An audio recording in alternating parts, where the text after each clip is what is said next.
Pour répondre à la question comment avoir un ventre plat, il faut comprendre les mécanismes. Les mécanismes sont les ballonnements qui peuvent être isolés ou qui peuvent être associés à d'autres symptômes et s'intégrer dans le cadre d'un syndrome de l'intestin irritable ou d'un SIBO. Ces ballonnements sont souvent liés à des habitudes alimentaires qui ne sont pas pertinentes, notamment la mastication qui est insuffisante, et dans la très grande majorité des cas, il y a une dysbiose, c'est-à-dire un déséquilibre du microbiote intestinal. Le deuxième mécanisme, évidemment, c'est le surpoids ou l'obésité, et vous allez comprendre que les deux sont liés puisque dans l'obésité, il y a un déséquilibre du microbiote également, et c'est pour ça que souvent les deux sont associés, ballonnement et prise de poids, tout ça sous-tendu par le microbiote intestinal.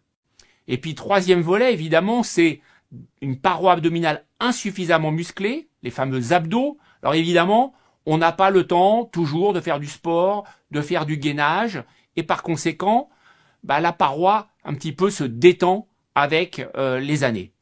L'idée, c'est de faire quelque chose de simple, et notamment les abdos hypopressifs, qui vont vous permettre en 5 à 10 minutes par jour de garder une paroi abdominale gainée.